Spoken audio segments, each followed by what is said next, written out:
Kairali news exclusive. Wayanad fund തട്ടിപ്പിൽ youth കോൺഗ്രസിൽ നടപടി. പണം തിരിമറി നടത്തിയ കമ്മിറ്റികൾക്കെതിരെയാണ് നടപടി. നിയോജക മണ്ഡലം പ്രസിഡന്റുമാരെ സസ്പെൻഡ് ചെയ്തു. നൃപൻ ചക്രവർത്തി വിവരങ്ങൾ നൽകാൻ അല്പസമയത്തിനകം തന്നെ ചേരും. ഏറ്റവും പ്രധാനപ്പെട്ട ഒരു വാർത്തയാണ് ഈ നിമിഷങ്ങളിൽ വരികയും ചെയ്തത്. വയനാട് പുനരധിവാസത്തിനായി കാത്തുനിന്ന മനുഷ്യരെ വഞ്ചിക്കുന്ന തരത്തിലുള്ള നിലപാടാണ് യൂത്ത് കോൺഗ്രസ് ഈ വിഷയത്തിൽ സ്വീകരിച്ചത്. അവർക്ക് വീട് നിർമ്മിച്ചു നൽകാമെന്നുള്ള വാഗ്ദാനം നൽകുന്നു. അതേ തുടർന്ന് വിവിധ കോണുകളിൽ നിന്നും വ്യാപകമായി ഫണ്ട് പിരിവ് നടത്തുന്നു. അതിൽ ഈ കോൺഗ്രസിന്റെയും യൂത്ത് കോൺഗ്രസിന്റെയും ഒക്കെ നേതാക്കൾ സംഭാവന ചെയ്യുന്നു. അവസാനം പിരിച്ച പണത്തിന്റെ വ്യക്തതയില്ലായ്മയുണ്ടാകുന്നു. വീട് നിർമ്മിച്ചു നൽകുന്നില്ല, സ്ഥലം പോലും വാങ്ങുന്നില്ല. ഈ വിഷയം യൂത്ത് കോൺഗ്രസിന്റെ തന്നെ കമ്മിറ്റികളിൽ ചർച്ചയാകുന്ന, ചോദ്യം ചെയ്യപ്പെടുന്ന സാഹചര്യം ഉണ്ടാകുന്നു. അതിന് പിന്നാലെ ഒരു വെട്ടിപ്പും നടത്തിയിട്ടില്ല എന്ന് യൂത്ത് കോൺഗ്രസിന്റെ സംസ്ഥാന അധ്യക്ഷൻ മാധ്യമങ്ങളോട് വിശദീകരിക്കുന്നു. പക്ഷേ ഈ വാദങ്ങളെയൊക്കെ തള്ളുന്ന തരത്തിൽ ഇപ്പോൾ ഇതാ നടപടി വരികയാണ്. നൃപൻ ചക്രവർത്തി ചേരുകയാണ്. നൃപൻ, പ്രധാനപ്പെട്ട ഒരു നടപടിയാണ് ഉണ്ടാകുന്നത്.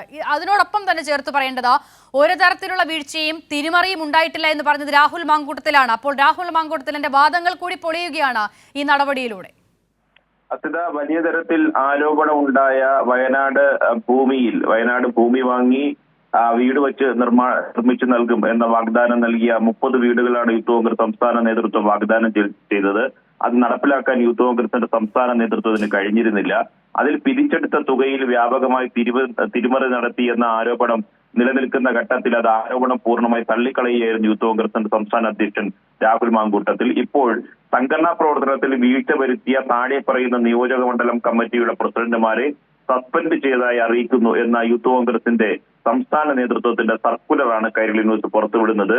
ജനറൽ സെക്രട്ടറി ആയിട്ടുള്ള ജോമോൻ ജോസാണ് ഈ സർക്കുലർ പുറത്തിറക്കിയിട്ടുള്ളത്. ആ വീഴ്ച എന്ന് പറയുന്നത് ഈ 11 നിയോജക മണ്ഡലം കമ്മിറ്റികളും പറഞ്ഞ തുക പിരിച്ചെടുത്ത് നൽകിയില്ല എന്ന് മാത്രമല്ല, ഫണ്ട് പിരിവിൽ വ്യാപകമായി തിരിമറി നടത്തിയെന്ന പരാതികളും സംസ്ഥാന കമ്മിറ്റിക്ക് ലഭിച്ചു എന്നാണ് ലഭിക്കുന്ന വിവരം. പെരിന്തൽമണ്ണ, മങ്കട, തിരൂരങ്ങാടി, തിരൂർ, താനൂർ, ചേലക്കര, ചെങ്ങന്നൂർ, കഴക്കൂട്ടം, കാട്ടാക്കട, കോവളം, വട്ടിയൂർക്കാവ് എന്നീ 11 നിയോജക മണ്ഡലം കമ്മിറ്റികളെ പ്രസിഡന്റുമാരെയാണ് ഇപ്പോൾ സസ്പെൻഡ് ചെയ്തിരിക്കുന്നത്.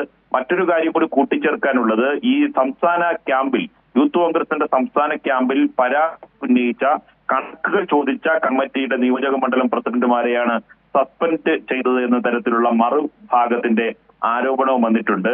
വലിയ തരത്തിലുള്ള വിമർശനമാണ് ഇത് സംബന്ധിച്ച് ഉണ്ടായിട്ടുള്ളത്. കാരണം യൂത്ത് കോൺഗ്രസിന്റെ സംസ്ഥാനത്ത് വ്യാപകമായി പിരിവ് നടത്തുന്നു, ബിരിയാണി ചലഞ്ച് നടത്തുന്നു, നേരിട്ടും അല്ലാതെയും സംസ്ഥാന നേതൃത്വം പലരിൽ നിന്ന് പണം പിരിച്ചു. പക്ഷേ വെറും 88 ലക്ഷം രൂപയാണ് പിരിഞ്ഞു കിട്ടിയതെന്നാണ് യൂത്ത് കോൺഗ്രസിന്റെ സംസ്ഥാന പ്രസിഡന്റ് രാഹുൽ മാങ്കൂട്ടത്തിൽ പറഞ്ഞത്. പക്ഷേ വിദേശത്ത് നിന്നടക്കം പിരിച്ചെടുത്ത തുക എവിടെ പോയി? നേരിട്ട് സംസ്ഥാന നേതാക്കൾ പിരിച്ചെടുത്ത തുക എവിടെ പോയി? ബിരിയാണി ചലഞ്ച് തുടങ്ങി, പായസ ചലഞ്ച് തുടങ്ങിയ വിവിധ പരിപാടികളാണ് വിവിധ നിയോജക മണ്ഡലങ്ങളിൽ നടത്തിയത്. അതിനെല്ലാം ലഭിച്ച തുക എവിടെ പോയി എന്ന കണക്കുകൾ സംബന്ധിച്ച വലിയ തരത്തിലുള്ള അവ്യക്തത ഉണ്ടായിരുന്നു, വലിയ തരത്തിലുള്ള വിമർശനം ഉണ്ടായിരുന്നു. ആ ഘട്ടത്തിലാണ് 11 നിയോജക മണ്ഡലം പ്രസിഡന്റുമാരെ സസ്പെൻഡ് ചെയ്ത് ഇപ്പോൾ യൂത്ത് കോൺഗ്രസിന്റെ സംസ്ഥാന നേതൃത്വം തലയുയരാനുള്ള ശ്രമം ആരംഭിച്ചിട്ടുള്ളത്.